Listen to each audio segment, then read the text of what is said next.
মেঘ করে, বাতাস হয়, বৃষ্টির ফোঁটাও পড়ে, কিন্তু বৃষ্টি আর হয় না। হ্যাঁ কা কইতে পারেন? বৃষ্টি তো মনে হয় আমাকে লোভ দেখাইতে আছে। আসসালামু আলাইকুম, আমরা সবাই কেমন আছেন? মুইও ভালো আছি। অনেক দিন পর আজও কয়েকটা ফোঁটা বৃষ্টি পড়ছে, ভাবছি আজগো অনেক বৃষ্টি পড়বে, আজগো আর কোনোখানে খারাপ না, দরকার হয় বৃষ্টিতে ভিজমে, হ্যাপারও যেন আল্লাহ আল্লাহ বৃষ্টিটা পড়ে। হ্যাঁ আগ করে রয়েছি বৃষ্টির দিকে, হ্যাঁ কিন্তু বৃষ্টি আর মোহে পড়ে না। যাই হোক, এইবার কি আর হোর এই ফোটা ফোটা বৃষ্টিতে একটু ভিজছি যাতে একটু গরমটা কম লাগে। হ্যাঁ কি কম, ওরে কি গরম, আরও বুঝে গরম বাড়াই দেছে। এবার দেখছেন কি বৃষ্টি হইছে, রাস্তায় ঠিক করিয়া ভিজে না।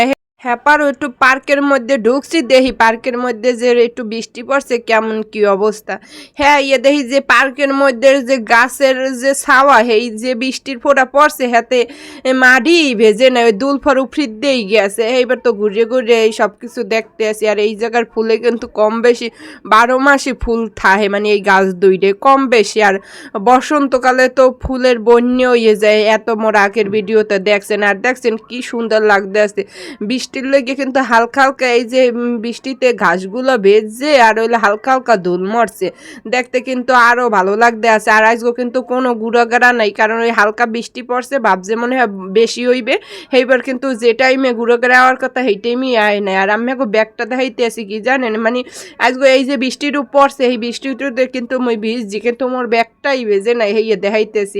আমি ওদিকে কি কোথাও বৃষ্টি পড়ছে হলে কমেন্টস করিয়ে জানাই যে বরিশালের লোপই দেখাইতে আছে, কিন্তু এখন পর্যন্ত একদিনও ঠিকঠাক মতো এই কয়েকদিন ধরে বৃষ্টি পড়ে না, খালি বৃষ্টি আয় আয় অবস্থার। আকাশে কিন্তু খুব মেঘও আসলে, কিন্তু যাই হোক বৃষ্টি কিন্তু একটা ফোঁটাও এখন পড়তে আসে না। এই দেখছেন এই পেশের গাছের গোড়াই বেজে না, কি একটা অবস্থা, হেতে কিন্তু আরও গরমটা বেশি লাগে। তবে এখানে মানুষজনও এখন আয় নাই, আর গুড়াগাড়াও আয় না, কারণ এই যে প্রত্যেক দিন বিয়ের লিহারে মানুষজন আডে, হ্যাঁ তো আমের আগেই জানেন। কিন্তু গুড়াগাড়াও কিন্তু আশেপাশের পদ গুড়াগাড়া যত আছে হেরা কিন্তু এই জায়গায় গুড়াগাড়া খেলে, ক্রিকেট ফুটবল আর ইত্যাদি ইত্যাদি অনেক কিছু, কিন্তু ওরাও কিন্তু আয় না, ভাবছে বৃষ্টি হইবে। সবাই কয়দিন ধরে আল্লাহ আল্লাহ হরতে আছে বৃষ্টির লেগে, কিন্তু বৃষ্টি আর আইতে আছে। বৃষ্টি তো এক সময় আইবে, কিন্তু যে সময় আইবে মানে ওই এক নাগাতালে ওই যে কয় না যে বর্ষাকাল, সেইরকমেরই কিন্তু বৃষ্টি আইবে। মানে ওই যে মানে 3-4 দিন 5-6 দিন যেরকমের, আর বৃষ্টি ভালো লাগে না, সে সময় কিন্তু বৃষ্টি ভালোও লাগবে না, মানে বৃষ্টি না চাইলেও দিতেই থাকবে।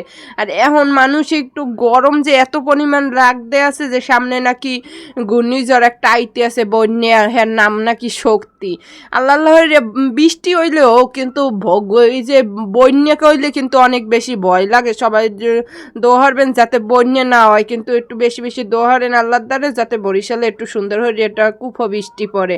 এইবারে এই ছাদে দেখি যে বৃষ্টি পড়ছে, তাই গাছের অবস্থা কেমন দেখছেন, এই গাছগুলো কিন্তু বৃষ্টির ফোঁটায় বেশ ভালোই লাগতে আছে। আর আকাশটাও কিন্তু আগের থেকে অনেক বেশি পরিষ্কার হয়ে গেছে, দেখছেন এইরকম হয়ে কিন্তু আকাশটা হঠাৎ করে পুরোই পরিষ্কার হয়ে যাবে। কিন্তু যে মেঘ করছে লেহাতে বুঝলাম যে বৃষ্টি কি বন্যা আর পালা, মই সেই সময় কিন্তু পোলালোই কষিয়ে গেছিলাম। এইবার আইয়ে পড়ছি, এবার ছাদে দেই যে গাছের ড্রাগনগুলো মাশাল্লাহ অনেক বড় ধরছে এই ফুলগুলো। আর সব ড্রাগন হয় এমন কোনো কথা নাই, কিন্তু এই দেখছেন কিছু ড্রাগন কিন্তু এইভাবে নষ্ট হয়ে যায়, যে পরিমাণ গরম পড়তে আছে হাতে তো একটু নষ্ট হয়ে যাইবে, এইটাই স্বাভাবিক। আর দেখছেন আকাশের মেঘও পুরো কাটতে গেছে। ভিডিওটা শেয়ার হইয়া ফলো দিয়ে আমার পাশে থাকবেন, সবাই ভালো থাকবেন, সুস্থ থাকবেন, আল্লাহ হাফেজ।